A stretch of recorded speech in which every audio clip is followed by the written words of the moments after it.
All right. Hello, everyone. Welcome. It is Wednesday afternoon, so I'm going to get started, and I think people will continue to join as we go. But I want to make sure that we are respectful of your time, and it's 3:01. So, welcome to today's webinar.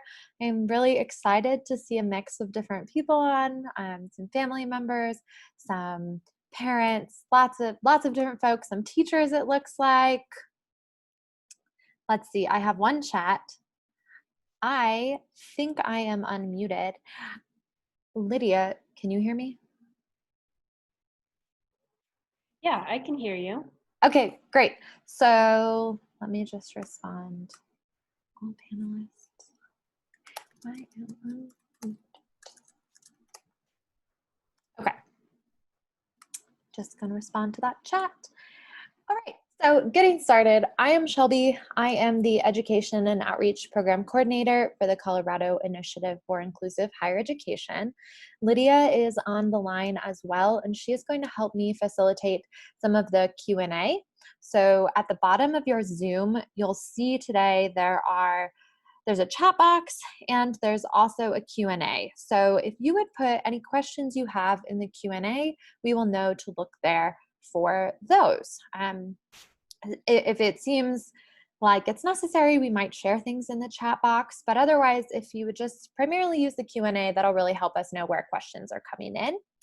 And Lydia just started within about a week ago. She is a social work student at Metropolitan State University in Denver, so she is completing a year-long practicum within. So I'm very excited to have her today to help facilitate the Q&A, and then we're just happy to be welcoming new people to in. So with that, I think I'm going to go ahead and move on to the next slide. All right, so our organization, we go by IN for short, so just IN exclamation. I know some of you are familiar and some of you might not be. We were founded in 2014, really with the mission to create inclusive college opportunities in Colorado for students with intellectual disabilities. And what you're going to hear a lot today is that is intended to foster academic growth, social development, and career advancement. So really hitting on a lot of the different entities of college, not just the academics, not just the college experience, but having all of it together. As a result of our organization's efforts and collaborations with a lot of different community partners, input from families, there were 3 schools in our state that opened their doors to students with intellectual disabilities in 2016. And in a couple slides, I'm going to get into more of what that looks like. But I wanted to start by kind of sharing what the evolution has looked like in the last few years. So students started in college in our state, students with intellectual disabilities, in 2016 at the University of Northern Colorado, Arapahoe Community College, which is in Littleton, and then University of Colorado at Colorado Springs. So on the map, you'll see there's 3 different blue stars. Those are where those schools are located. And then there's a bunch of dots, and those represent where students are coming from.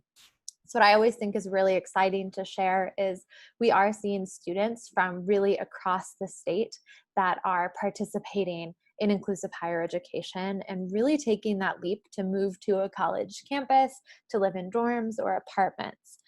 The first year, there were 11 students enrolled across the 3 schools, and this year there are 72, making up 15 different Colorado counties. And then also we have students who have come from 5 different states. Those are Texas, New Mexico, Florida, Virginia, and Michigan. So it's just really, I think, exciting to see that these options do now exist, and the number of students that are enrolling also is growing. So in this presentation, I titled it Back to School. I'm hoping to just give you some kind of updates on where inclusive higher education is at in Colorado, but then also to talk about how schools are responding to COVID. We've been receiving different questions about that. Then hit on some different ways that throughout this year, pandemic or not, you might be able to work with students, or if you are a student, just some tips that you could take for preparing for college. Also providing different resources for families, whether those families are have a student who's currently in college or are families who are looking at college all the way down through the elementary grades. I think you can never start preparing early enough, so we'll hit on that. And then IN has some different projects underway to support teachers. And so I'm going to highlight some of those just to kind of give you a sense of what we're doing with our outreach this year, since it looks a little bit different. At the end, I'll have some time for questions and answers. So I'm going to keep looking at my time on my phone to make sure I do leave a lot of time. And throughout the time, Lydia is going to check that Q&A. So if there's something that seems really relevant to answer, she might just jump in and ask that. And if not, she might say, we'll hold it for the end. But regardless, if you have questions, we'll make sure they're answered. And sometimes I do get questions that are more personal in nature. So if that happens too, we can always answer your questions in an email after the webinar. Today's presentation will be recorded and I will send out the slides. You're going to see a lot of words on the slides, and I always include that because I like to ensure that you have all the resources afterwards, and so that you don't feel like you have to frantically be writing with a pen or taking pictures of the screen. You can still do those things, but just know they'll be available for you. Okay, so we're going to start just with a very brief overview of what exactly is inclusive higher ed. If you're really familiar, bear with me, but this is just to make sure we're all on the same page as we go into the webinar. So one of the pre-questions I received was about students who maybe don't need all of the supports that come with inclusive services, but need a few extra supports. This slide is intended to kind of highlight the 3 different levels of service you might receive as a student with a disability in college. I want to be really clear that there is not one of these options that is superior to another. It's really about the option that suits a student and their needs best. Your disability service office is on any college campus.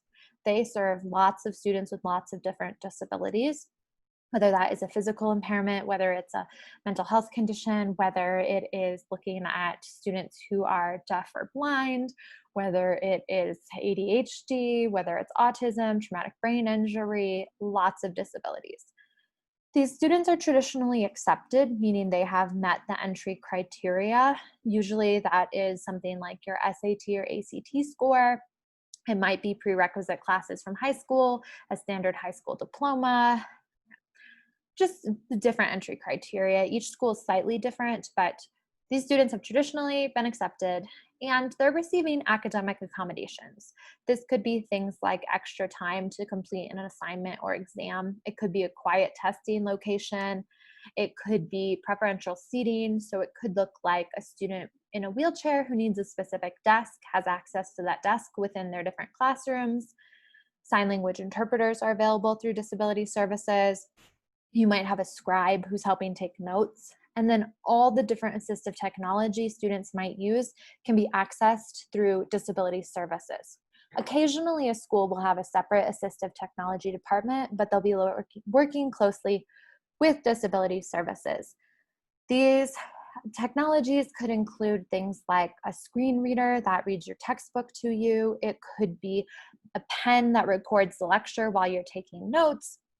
It is really wide-ranging, but I often get questions about how students can access that sort of technology, and so this is where they would go.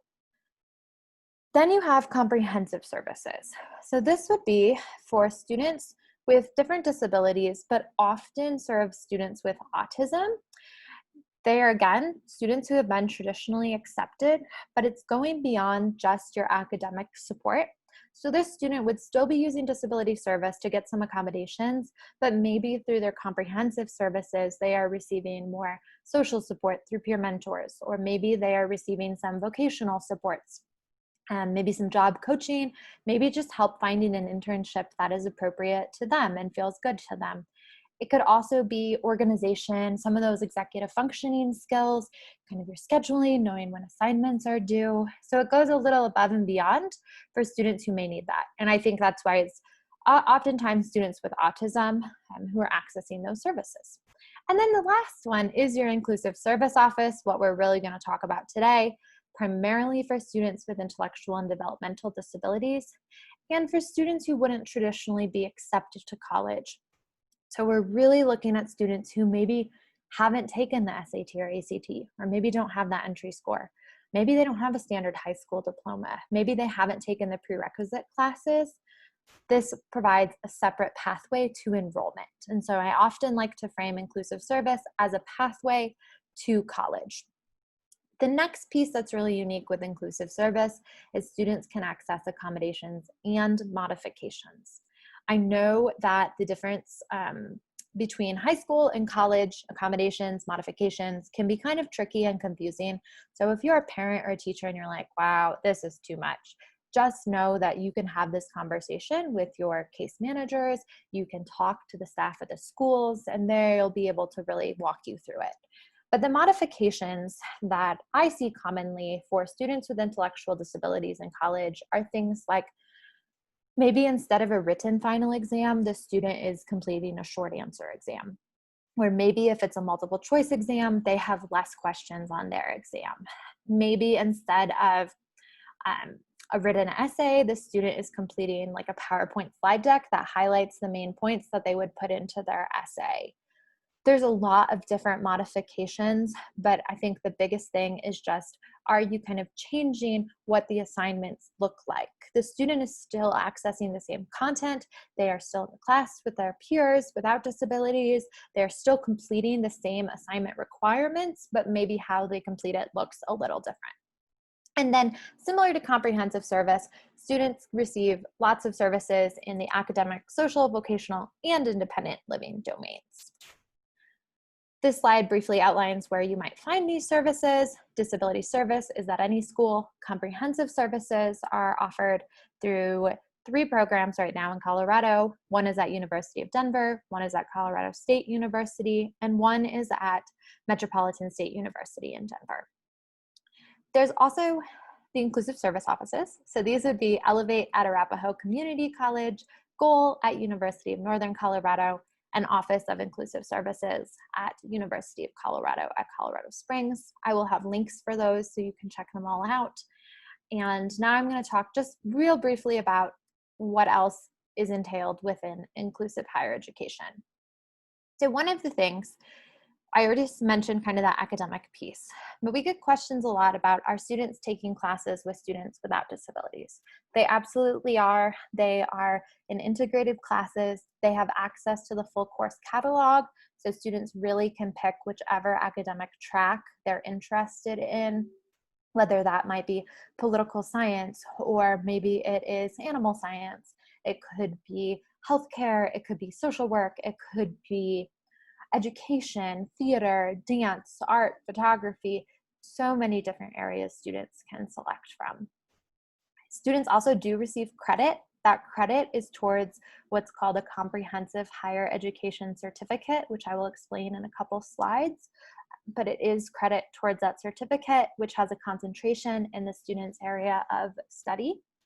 For the social piece, there are peer mentors on campus who are other college students, and they support students by kind of modeling how to get involved in different clubs and activities, maybe trying a new dining hall, maybe going to different on-campus events together, maybe running different study halls and things to really just kind of lead the way in what it's like to be a college student. Then the career piece, this, I know there's 4, and I like to say they're pretty even, but really the career piece is the ultimate outcome, that students are accessing jobs that are competitive, integrated, and really looking at jobs that are paying above or at minimum wage. So usually the first 1 or 2 years, students are doing more career exploration. Maybe they have an on-campus job to hone in on some of their job skills, especially if they've never had a job before. And then their 3rd and 4th year, students are really looking at on and off campus internships and employment within their very specific area of work. And for independence, students do have the option for residential living at UNC or UCCS. All of the schools are focused on person-centered planning and helping students develop more self-advocacy to really bring them into greater independence within their adult lives. I've put together some photos because it's really hard to share a video on Zoom. And so you just have some different students who are at their different internships, and each one is kind of at a different place within where they're at school. So their internships may get more specific to their area of interest. So one student's in a veterinary clinic, another student is at the Pie Cafe at UNC, Another student works as a tour guide at UCCS. She's studying public speaking, and so that's been a really nice fit for her. And another student is within a wood shop within the local community. And so there's kind of a wide range, and those jobs will change as they go through their college experience. And then for social, students really have a wide range of options, whether they are taking on leadership positions with student government, whether it is going to theater performances with friends, whether it's joining fraternities, whether it is just attending different events on campus. Some students have joined club sports teams like rugby or swimming. I just give you both of these to kind of give a sense of how broad and how specific it is to the individual. It is really there is no one size fits all. The support students receive, what they're engaged in, what they study, their career experiences all look different based on their interests. That's my very brief overview before we dive into the content. But if you want more info, I have a webinar that goes into a lot more specifics. I have a slide, a page on our website that has the college options outlined. You could also set up a meeting with me if you would like.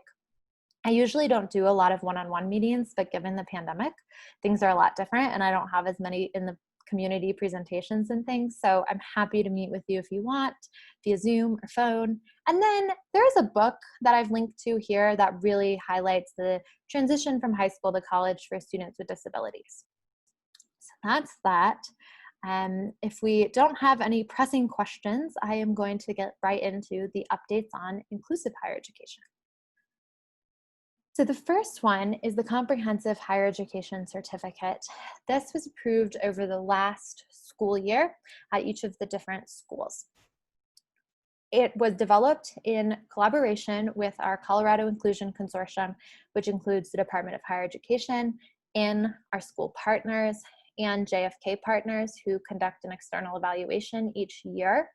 This certificate is specific to each institute of higher education. So if you go to UCCS, you would receive a certificate from UCCS. If you go to ACC, it's from ACC. So each school had to approve and then they do award it. While it is similar, there are some differences. One being that at ACC, it's a 3-year certificate, and at UNC and UCCS, it's 4 years. And then the number of credit hours varies depending on the school, between 36 and 72 credit hours. The first students to receive this certificate graduated, so it had been 4 years since inclusive higher education started in Colorado this May. So I have a photo here showing those students. One studied communications and actually transferred to a state university to pursue her bachelor's. She would like to go into library science. Another student studied advocacy and human services and currently is completing a fellowship around promoting student inclusion within the IEP process. She's working with one of the chapters of the ARC. Another student completed her certified nurse aid program and works within the hospital setting as a CNA. Another student had been doing some work within the local public schools teaching sign language. She had studied American Sign Language and early childhood education, but has had to shift that a little bit due to the pandemic and is looking forward to getting back into the classes when possible. And then the last student has his own photography business where he's really blended a wide variety of classes he's taken into the different content. So for example, he really loves learning and took Colorado history and then a variety of other classes, but gave a really great presentation on kind of how his photos related to Colorado history. So that's just kind of some of the students accessing these services and receiving the certificate. This slide shows you an overview of the certificate for ACC. So you'll see it is broken down into that academic piece. Students are typically taking 3 classes. 2 of those are from the course catalog in their area of interest. And then 1 is a specialized course just for students receiving these services. It is the only time students are required to be together. And depending on the school, what it looks like is slightly different. But they might be working on things like communication skills, maybe relationship skills, budgeting and finance type things, how to use different community resources, things that might be specific to students with intellectual disabilities. And then student engagement is also considered a component of the certificate. So that is what it looks like. I want to be really clear that it does have, credit hours. It is awarded by the Institute of Higher Education. And the idea is that it really is leading into that career of the student's choice. The next update, which is kind of linked to the last one, is the Comprehensive Transition and Post-Secondary Program Status, or CTP is what it's known as for short.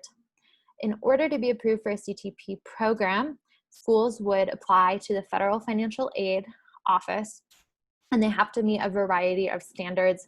Most notably, they need to have an advising and curriculum structure. They also need to have at least 50% of the time students have to be with students without intellectual disabilities. We're very happy in Colorado. Ours is closer to like 90%, so that's really great, just to see the level of inclusion. This program also has to have a satisfactory academic progress policy, so really showing that students are progressing in their academics and meeting, different goals that have been set forth with the program, with staff, with professors, advisors on campus. So that's a little technical. You don't have to know all the different components of CTP. What is significant is that schools in Colorado, 2 were approved last year. So ACC and UNC both have CTP status, and UCCS is in the process of applying for CTP status. This is really significant because it changes access to financial aid. Previously, students with intellectual disabilities were not able to access financial aid. Within the federal requirements, students need to have a high school diploma or GED. So for students who did not have those but had been on these pathways, that was not an option for financial aid. And then they also needed to be pursuing a degree. So with the certificate, that did not qualify for financial federal aid. With the CTP status, schools do now qualify for students with intellectual disabilities on these pathways to access financial aid. Students can access grants as well as work study, which is like when you work on campus, and it usually pays between $12 and $15 an hour. So I know some students have taken that option as well. Students are not eligible for loans, but they are eligible for these other aspects of financial aid. And so I think a while ago, you would have heard often that there was no financial aid, it's very expensive. And I think that landscape is really changing to make it more financially accessible. So I want to be really clear, CTP, it's a really big achievement, I think, for the state of Colorado, and we're really excited about it. I've linked different resources here if you want to come back to learn more about the financial variables. The last update I have in this section is related to COVID-19. We have had some questions related to what does it look like for students right now. So first and foremost, students who are accessing these services, they are services run by the university or college. IN does not do direct student work. We are much more a nonprofit that does advocacy work, does outreach and awareness like this. We look towards expansion of these options at other schools. But the schools themselves run the services, are providing the services. All this to say that the schools and their inclusive service office follow whatever COVID precautions and other sorts of accommodations are being put in place for any other student at that university or college. So in light of COVID-19, students have been given across the colleges, for any student, disability or not, different options for how to engage in their classes. Those include having a fully remote option, so taking all classes online, and for many students that means living at home. We're taking a hybrid where the student may be living on campus and is taking some classes that are virtual and some classes that meet in person. There's also some classes where it's kind of a mix of in-person and virtual. So maybe it's virtual one day, in-person the next day. A lot of different options, but throughout inclusive services in our state, I know there are students that have selected a myriad of these different options, dependent on what felt most comfortable for them. One caveat I want to be clear about is that with the CTP status, it does usually require in-person courses. So if you're thinking, will inclusive higher education become more virtual in the future? The answer is probably not, unless that CTP component changes. They have made an exception in light of COVID, and so that is how students are able to access those fully virtual courses while the schools maintain their CTP status. For the career piece, this really varies by students what it looks like today. And it comes down to kind of what is their comfort. Some students have pre-existing health conditions and have decided that they do not want to be out in the workplace. Other students had jobs that allow them to continue to work from home, depending what that work looked like. And some students are back at work and they're on campus, and so they're continuing to have those internships and things. I know especially for students who had on-campus jobs, there were some opportunities to continue depending again on what the job looked like. So regardless of whether the student has current work or not during the pandemic or has chosen that option, they're all continuing to develop vocational skills through things like mock interviews, through resume development, through going through the job search process, through further refining their specific career interests. I know within the Inclusive Service Office, there's one staff that will specifically work on careers, one that specifically works on academics, one that does more social engagement. So students still meet with a career person within the Inclusive Service Office, but they're also accessing career services, sometimes on campus for some additional career development. So just know those components are still in place. And then the social piece has been more limited because campus activities are limited in terms of students congregating and things. So a lot of peer mentors have been, I think they're getting back into it now that the semester just started, but planning virtual events for students. And then our organization is hosting student happy hours. So if there are any parents or students on the call, those are on Thursdays at 4, and we would love to have you. They're just a time to get to know students across the state.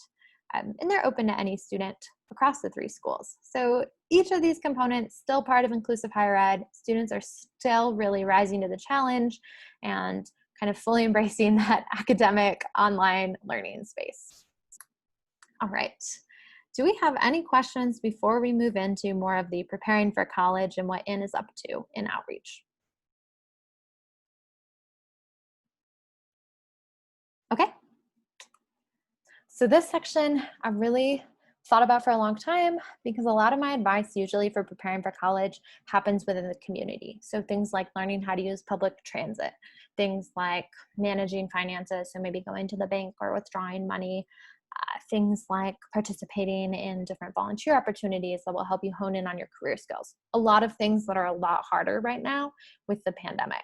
And I know a lot of us are feeling a lot of stress around the world in general. So I wanted to ensure in this section, I give you just, 1 or 2 things that you can do that will really truly make an impact for students with intellectual disabilities in terms of whether they're thinking about college, getting ready to go to college, applying in college, wherever they might be right now. The first resource I want to point out is Think College. They're our National Coordinating Center for Inclusive Higher Education. They are basically the go-to for all resources, research, information around inclusive higher education across the country. There are close to 300 inclusive higher education pathways in the US. And so they just have so much information. So a lot of the links you'll see will take you to Think College because they're awesome. One of the recent things they published is this Foundational Skills for College and Career Learning Plan. What I like about it, I think it's more designed for program staff, but I think it'll be a good resource for teachers and parents as well, because it really outlines what specific skills and behaviors students need to be successful. And it breaks it down into categories such as academic and career habits. So things like, do you respond to emails? Do you call someone to let them know that you're going to be late? Do you have a way to manage and track your assignments, know when you have classes? Then it talks about balancing in multiple roles. So more of that kind of, maybe in one space you are socializing, in another you're in an academic space, in another you're working. And it also talks about self-direction. I think some of these things can be more vague, but I would really encourage checking out this tool because it has more specific subsets of different things that you could work on. So now I'm going to get into more for a student who's in college and then move down throughout the grades all the way to elementary school. For students who are currently in college, I want to share this piece so that also people who are thinking about college, whether you're a teacher or parent, have some sense of like, where are we headed? What happens when the student gets to college? The biggest thing in college is giving students some independence because ultimately they're going to transition off that college campus to even greater independence. I know this can be really difficult because parents have often spent all of K to 12 advocating for their student. And in many cases, that has been very, I think, necessary, and part of what drives students to be really successful and ready for college is having someone who is advocating for everything that is leading to their success. But when the student gets to college, parents are not allowed to contact professors. It violates some of the legal entities that colleges and universities have about student privacy. Parents also, can't go to the workplace and talk to your employer and say, hey, my student or my child is having this challenge. And so I think the biggest thing we talk about is moving from that role of advocate into a role of advisor. So becoming someone that the student can contact and say, I'm having this problem, and maybe you talk through the problem with them, or maybe give them some ideas for next steps to take. So, have you gone and talked to the professor? Have you talked to the inclusive staff on campus? Or maybe it's just even working through what exactly is the problem to define, and then looking at, what could be changed, but really helping the student take those steps to advocate for themselves. And also students always are going to need someone who's on their side, really, cheering for them. And so I think that's a big role of the parent to continue that just encouragement for students. So I hope that gives you some sense of kind of what that shift looks like and where ultimately we'd like to see, parents and students are transitioning into those roles. The next thing I want to share is Anne will be launching a parent group starting next month. This is really going to be specific to students who are in college and their parents, looking at just kind of that path from advocate to advisor and having discussions between parents about what does that look like, what challenges are you facing, what other support do you need. So keep your eye out for that information. We'll also be doing webinars throughout the year with different resources. If you have specific resources that would be helpful, we'd love to hear from you, whether you're a current parent or not. Some of the ones briefly I'll touch on that are relevant here are ABLE accounts, which they can be used as a savings or a checking account, but they are one way students can save money without jeopardizing their Social Security. So that is what I'll share about that in brief, but they're a really cool way for students to have more financial independence without really having to deal with all of the Social Security asset limits and things like that. Medicaid waivers can be used as well for support within independent living. In brief, that might look like having some different hygiene assistance within your house. It could be things like setting up a cooking or cleaning routine, helping with grocery shopping, just kind of those independent living skills and getting some extra support within your own apartment. We'll also be we just did a webinar on benefits counseling. So I've linked to that, and I've also provided a guide. A benefits counselor can meet individually with families starting at the age of 14 to really talk about how different life decisions like going to college or having a job will impact your benefits. And that might be Social Security, that might be Medicaid, that might be food resources, that might be housing assistance, all different benefits.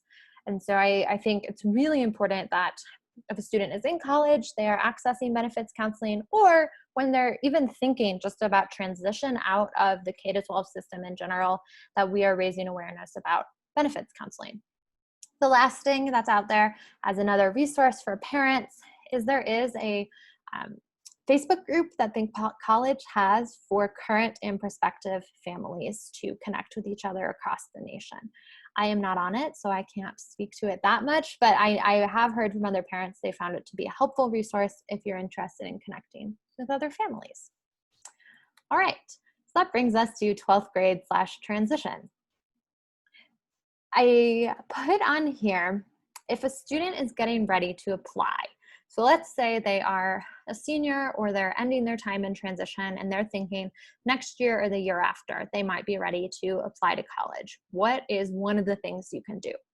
Probably at that level, one of the biggest things that is happening is the college search. Trying to identify which school has services in alignment with a student's need, which school offers classes in their specific area of study that they're interested in. What school feels good? What campus do you like? What clubs and activities do you want to do? All of those like nuanced things that go into your decision. Sometimes people say UNC is kind of smelly. Other people tell me UCCS is really hilly. Some people tell me the food is really great at one of the three schools compared to the others. So there's lots of different things students can be thinking about. And while it might not be possible to visit in person, I've put together just some ways that you could still support students in that college search. The first is, and we'll be doing later this fall, kind of November, December, some virtual program open houses with our school partners.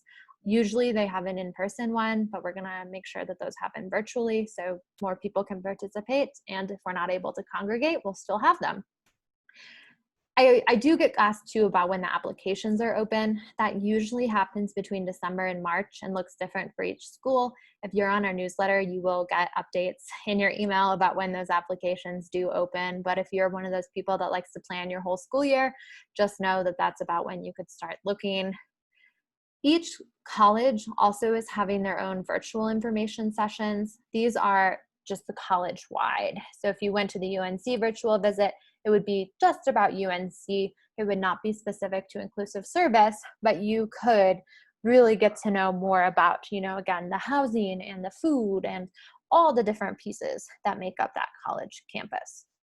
If you're a teacher, they're also offering some virtual group visits where they will do like a Q&A with you. You can talk to current students, and then you can do a virtual tour of the campus. I haven't done it yet, but it looks pretty cool. And so just know those options are out there to continue the exploration.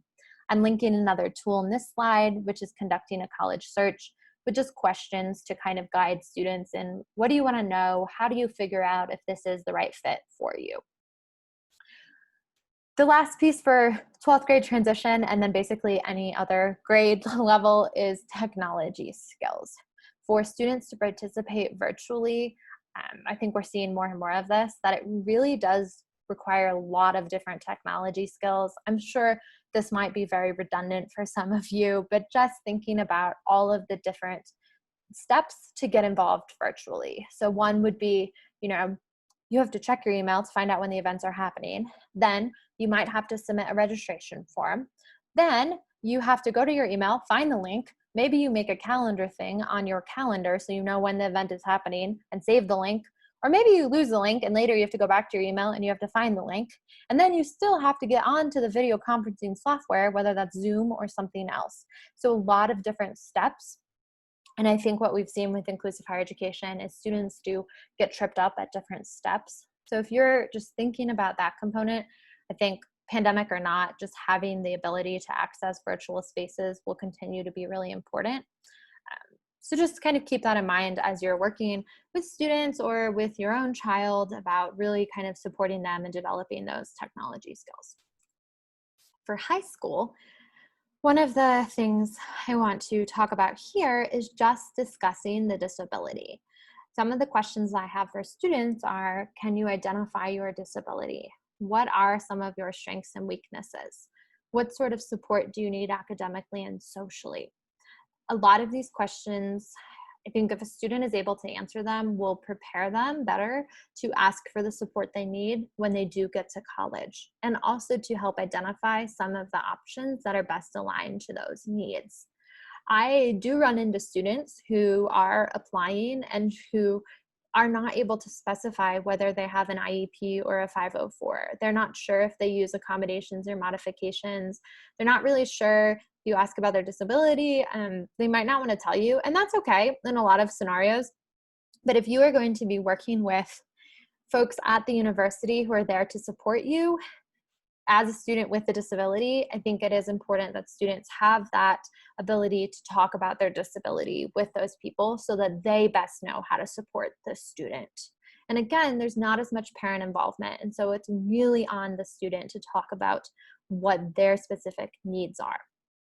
The other piece with high school that I think you can work on now, pandemic or not, is to focus on career goals and how those align with college. So if a student has the goal to go to college, working with them to define a career goal that makes sense with going to college. The one example I heard once is, if a student really wants to work at like a grocery store, that is okay, but that might not require going to college. These options are really intended to be more than just a college experience and to really focus on building academics and building towards those career goals. So just work on, what is your career goal? What do you want to do? Kind of hone in on it. Sometimes we'll hear from students they would like to go into counseling or maybe go into business, but they're not sure what specifically within those domains is of interest. Hence why I say kind of that honing in on the career goal.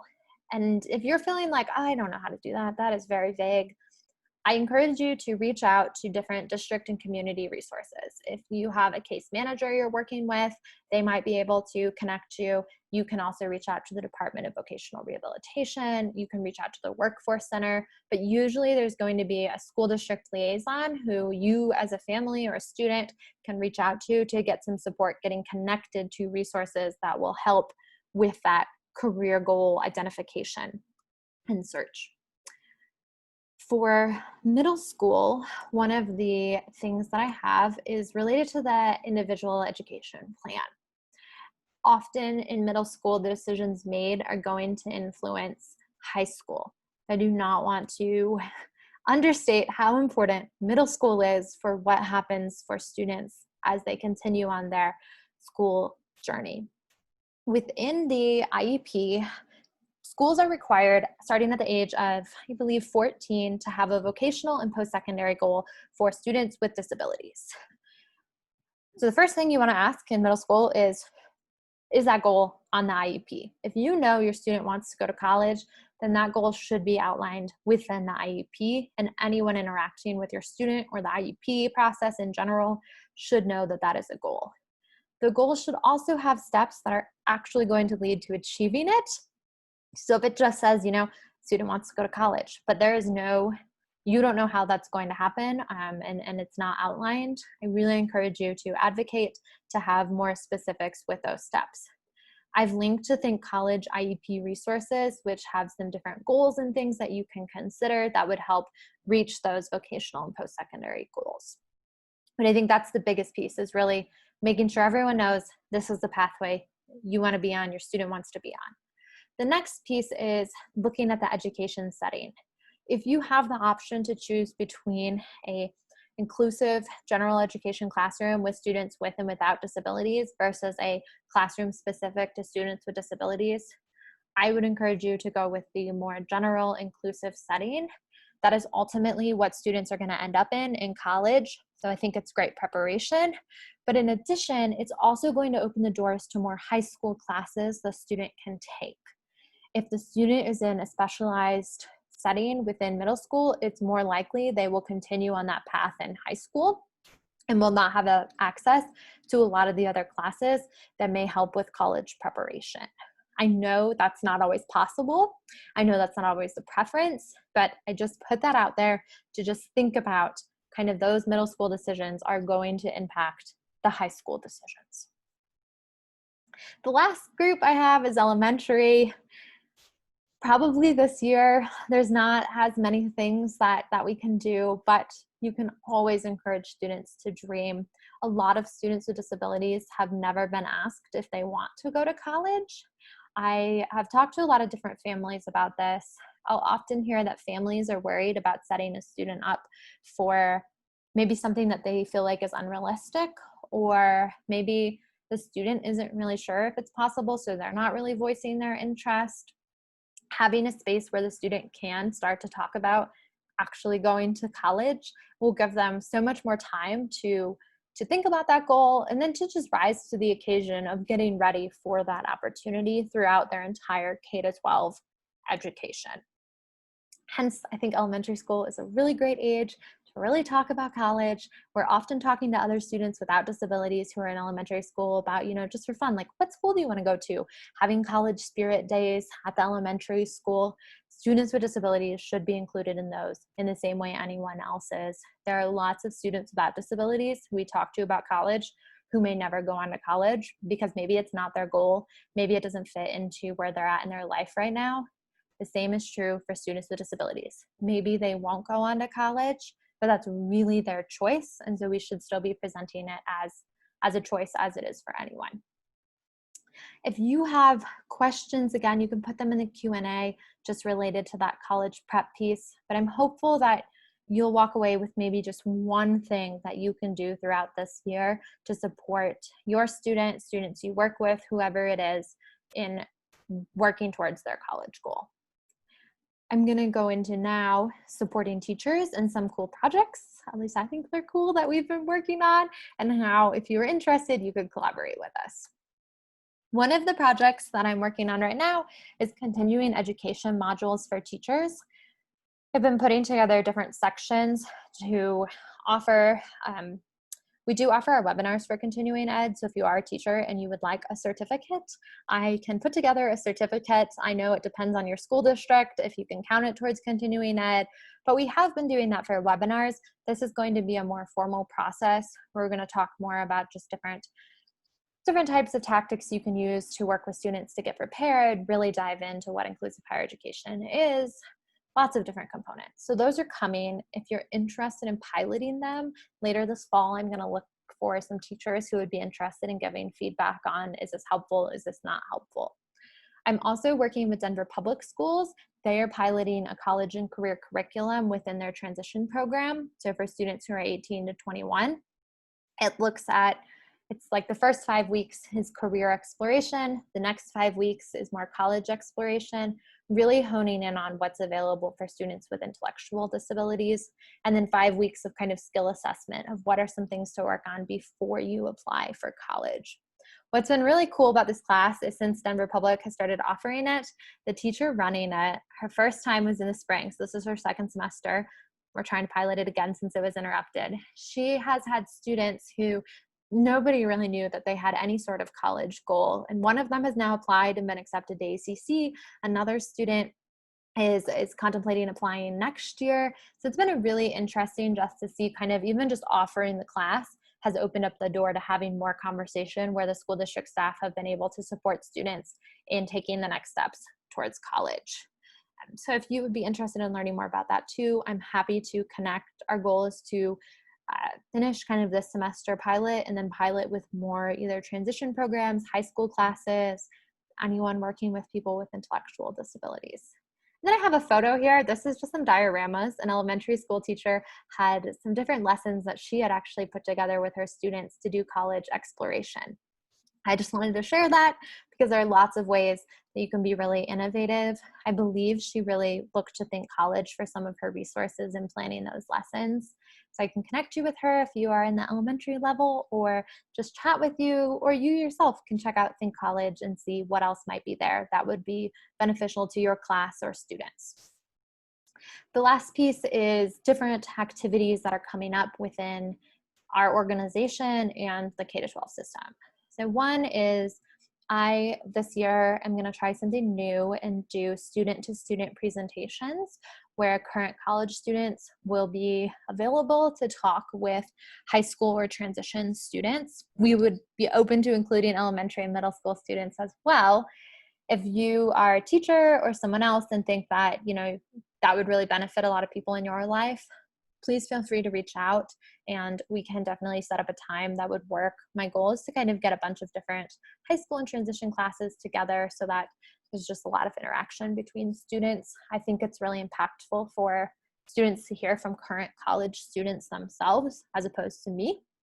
So know that that's coming. I talked a little bit about teacher trainings. Other opportunities, I am happy to help coordinate virtual campus visits. I talked about that a little earlier. I know that is new, especially for special education teachers. That is my degree. I can tell you nobody taught me how to set up a college tour visit or anything related to the college search. I would be more than happy to walk you through how you actually go about that because I have learned there's a lot of different steps for it and it can be a little tricky. So if it is tricky and you've wanted to do it but it hasn't worked out, please don't hesitate to reach out. You are not alone. It is a little confusing, especially if they don't list your transition program as an option for signing up for those tours. So I can help work through that. Other things, I'm happy to do class presentations. A lot of my outreach in the past has been going to school districts and doing presentations for staff, families, whoever.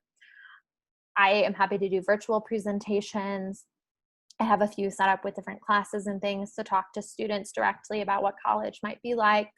I can also do presentations at staff meetings or other continuing education events.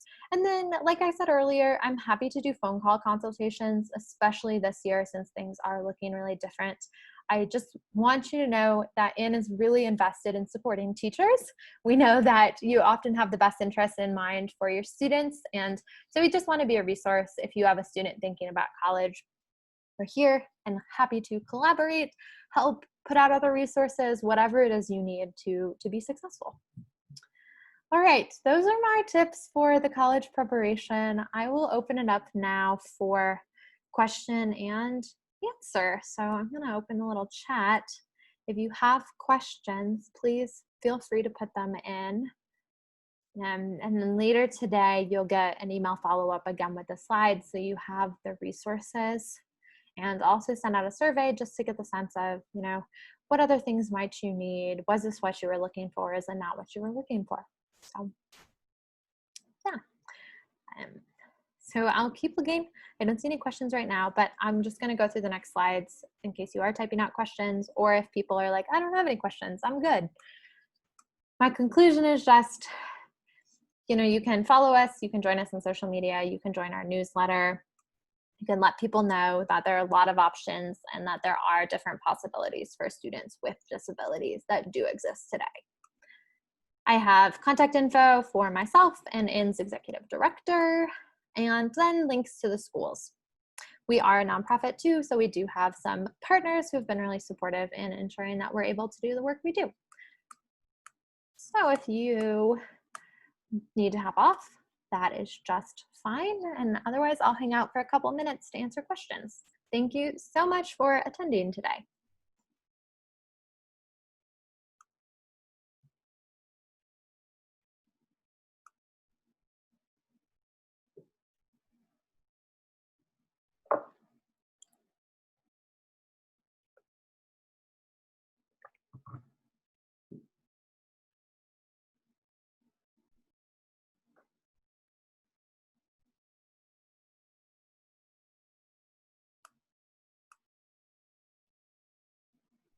Heather, you are welcome. Please feel free to reach out anytime.